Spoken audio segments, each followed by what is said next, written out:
Today I'll be reviewing Boruto episode 30, the Sharingan versus the Lightning Blade, Kiba the Fang. So, I don't know why, but they started with recap in the beginning of the episode, and I'm like, we really don't need recap. And I'm like, did they do recap in Naruto Shippuden? I don't think so. Or at least they didn't do a lot of recap. But anyways, then we got to Butan versus Sarada, and they kind of switch it up with the fights this episode, because we start with this, and then we go to that. So we also see Chodoro take on three of the new seven ninja swordsmen at the same time. So in Sarada's fight, Butan is trying to take her Sharingan, because everybody wants that Sharingan. I wouldn't be surprised if she was secretly an Uchiha, because there's always Uchihas that appear out of the woodwork.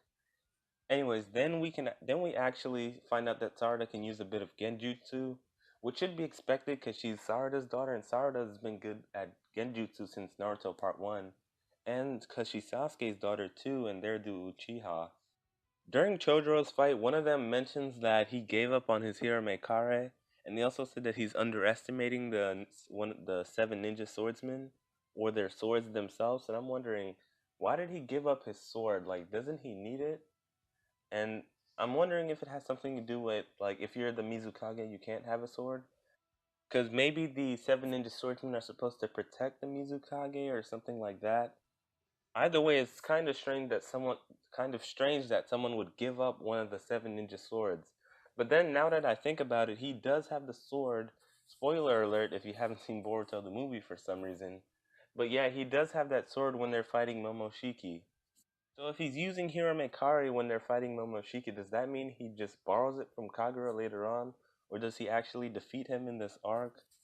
Or does... I don't really get what's going to happen. It's rather he borrows it from him later after Kagura joins them again. Or he defeats Kagura and then just claims the sword back for himself.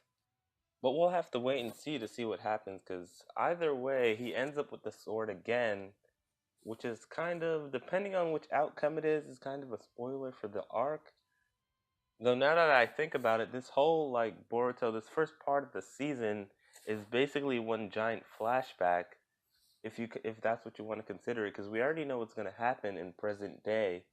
So this would all just be considered one giant flashback, which is kind of a strange way to look at the whole season so far. Anyways, then during Sarada's fight, she uses Boruto's Shadow Clone Jutsu, which saves her from Buten's Sharkhead Jutsu. Buten also mentions how Naruto killed her dad, even though her dad didn't even know she existed. And what she's referring to is when Naruto fought Kaiga back in Naruto Part 1. And Kaiga, in actuality, he killed himself, but Naruto did shove him off a cliff. So I guess he's kind of to blame. Throughout this fight, we see that Sarada is managing to copy Butan's jutsu with her Sharingan. So I guess this is what they meant by her Sharingan is going to develop. In the preview, they made it sound like she was going to reach like the second stage of her Sharingan with like the two heavens wheels on it. And I'm like, nope, that's not what happened. But then again, back in the tuning exams, I was about to say back in the tuning exams. In the future, in the tuning exam, she's still at stage 1. So it wouldn't make sense for her to have it here and then not have it there. We also see a bit of Mitsuki, who got some intel from Suigetsu, who wants him to defeat Chizuma. And then Suigetsu says, you better take it to Boruto quick, isn't he your son? So with that, I feel like we're getting closer to a certain arc. Well, not arc, a chapter, maybe an episode. I wonder if it'll be a special though. It only lasts one chapter, but it's regarding Mitsuki and his past. And it also includes the reason why Mitsuki calls Boruto his son, and Mitsuki is basically the moon to his sun. But I'm really hoping we get that flashback soon, but I don't think we'll get it for a while. Maybe we'll get it before they turn into Genin, but I'm not too sure. Anyways, after that we get back to the Sarada fight, and she says that Butan isn't the only one who's suffering because of a parent. But then Butan says that then Butan like shares her past, or we get a flashback of Butan and her mom who didn't like her, I guess, because Butan reminded her of Raiga, her dad. Then we see Mizukage Chodoro stop three of the seven ninja swordsmen by himself with a half-broken sword. And like, this is what a Kage is. I was like, is Chodoro really going to be that strong? He used to be a crybaby, but then again, he was one of the seven ninja swordsmen even back then. But the fact that he has a half a sword and he's able to take on three of the seven ninja swordsmen, not just swordsmen, the seven ninja swordsmen is crazy. Then Iwabe appears to challenge the other one of the seven ninja swordsmen who has the splatter sword, and it looks like inside Iwabe's like pole, cane, metal bat, whatever he had the whole time there was a sword, and he uses that to take him on. And it looks like he actually might have won, which is kind of BS, because how's he going to beat him? How are any of them even winning when they're not even getting yet? Because if they're this strong before they're getting, they're going to be crazy strong by the time they're getting, and then by the tuning exams, they're going to be stronger than that. So if they have to be this strong early on, what kind of threat are they going to face where they have to use all this power? Because they had to like dumb down or nerf Naruto's power to make him like make it fair for power scaling in the show. But look at the getting, they're not even getting it and they're strong. They'll probably catch up to somewhere near Naruto's strength eventually. Even though Boruto doesn't have the nine tails, and there probably aren't really any Jinchuriki around anymore, they're still gonna be strong because Sarada is like an Uchiha, and Sasuke, he didn't have any borrowed power, it was all his. Naruto had the nine tails, but even without the nine tails, he's still strong as the Hokage. Plus, Boruto has the Uzumaki bloodline plus the Hyuga bloodline. Like, that's already a good mix for him to be strong enough. And then the episode ends with Sarada defeating Butan with her genjutsu that she set up way back before the flashback even started. Then Sarada says there isn't a single parent who doesn't have love for their child. I'm like, that's a great line to hear from Sarada, especially after the last arc. So she's already gone through a lot of character development as opposed to Boruto, who's gonna go through it in a later arc. And then the episode ends, and it looks like Boruto will be fighting all that remains of them. And I'm guessing Mitsuki, Shikadai, and Inojin are gonna show up for his fight against Shizuma, while Boruto takes on Kagura.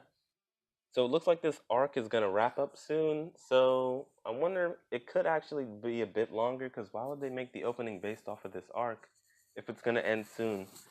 But anyway, let me know what you guys thought of this episode in the comment section below. I'm wondering what's gonna happen with Kagura, but we'll have to wait and see. So thanks for watching and bye. Today I'll be reviewing Boruto episode 31, Boruto and Kagura. So this episode was the end of the arc. I don't know, it kind of felt a bit random and anticlimactic. I saw the arc ending two ways. Well, I saw the arc being either really long or really short because I thought it might have been long because of the opening having Kagura fighting Boruto in it. But they could just change that or update it, even though they never really updated or changed the theme song in Naruto or Naruto Shippuden. I don't think I was thinking they might have done it with this, but it seems like they're not. So I'm guessing they're gonna keep this theme song or opening, even though it's gonna be irrelevant after this arc, because it looks like we finished wrapping up this arc. I didn't really feel like we got any real closure with this arc. It felt kind of rushed and a bit anticlimactic, even though we did get an ending. It was more so predictable. Anyways, let me just explain this whole episode and give my thoughts on it. So it started with Boruto fighting Kagura, and Kagura thinks that he'll never escape his grandfather's shadow, which is why he's gonna help Shizuma like start a war, and the war is basically gonna be for people who can't fight for themselves. I don't really get it. In all honesty, it didn't make any sense at all. But Boruto says he can tell that Kagura is lying because of how he looks on his face, because you can't say something like that with the saddest expression on your face ever. Like, who's gonna believe you? And then he says, Boruto also says that their parents have nothing to do with this because they're them, which is something Boruto's always gonna express in almost every situation possible that relates to like their children being compared to their parents. In this case, it'd be Kagura being compared to his grandpa. I wonder who Kagura's dad is, though. It's kind of strange that Kagura even had a son, considering he was controlled up until he died by Madara. Well, I guess Obito. So I don't really get that. So it's either a plot hole or Obito got bored in his free time and decided to put a genjutsu on Kagura. Anyways, then Shizuma comes out of nowhere. Well, he was already there, and says that he's basically just blackmailing Yagura And he's also trying to say that Chodro also tried to get rid of people so that no one would get in his way, but obviously that's not true because if he was doing that, he wouldn't be caught by Shizuma. Anyways, then Mitsuki comes and exposes Shizuma and says that he's actually the one who's been getting rid of people that who are getting in his way.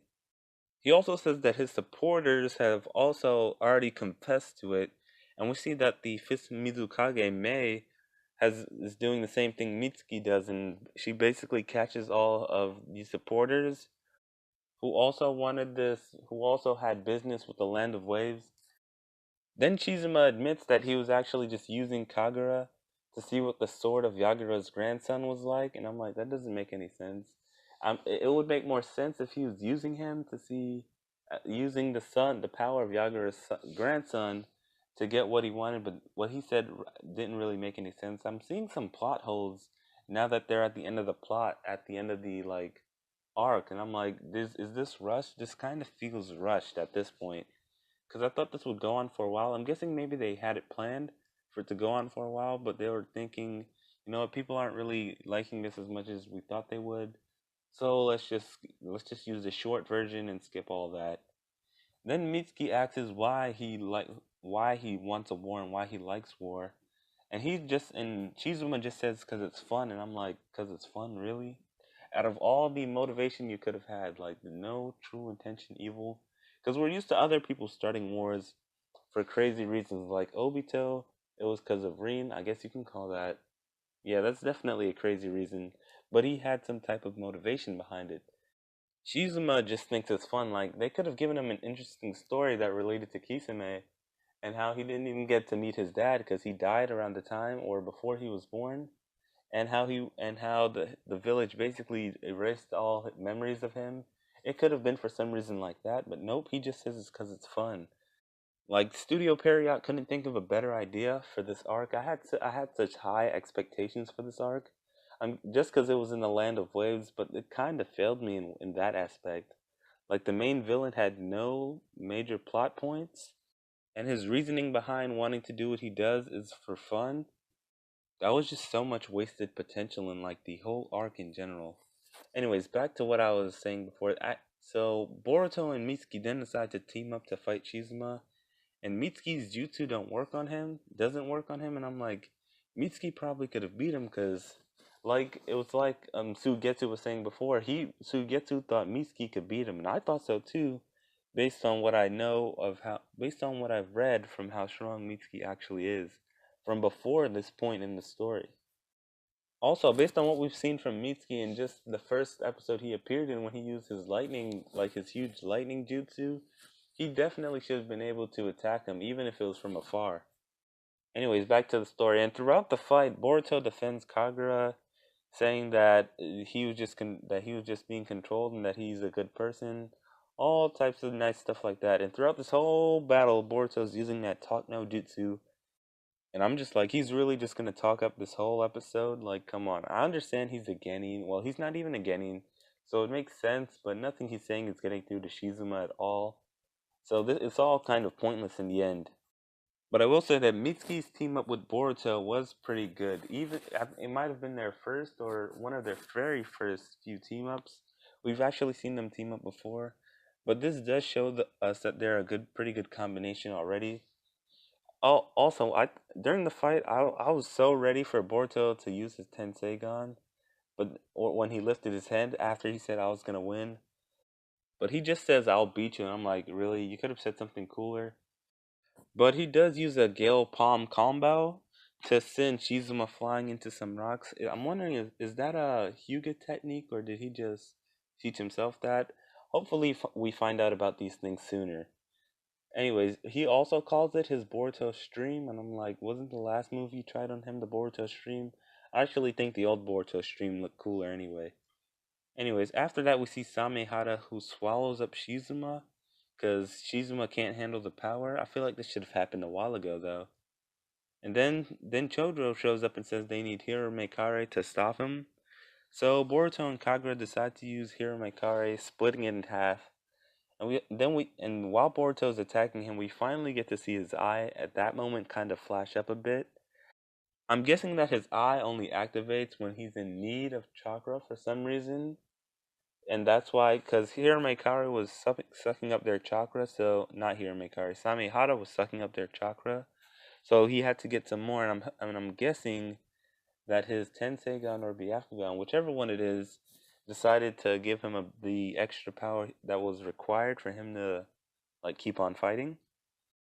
This arc would have been the perfect time to introduce the Tenseigan or whatever Boruto's eye ability is, but we only saw it flash up for a bit at the end of the episode, and I'm like, come on.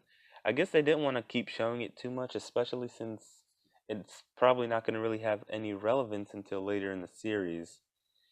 Anyways, then Boruto and Kagura split Samehara and Chizuma apart from each other, and then it's over. So, just like that, the arc ends, and well, then Sarada comes and says it's time for roll call, so they have to leave.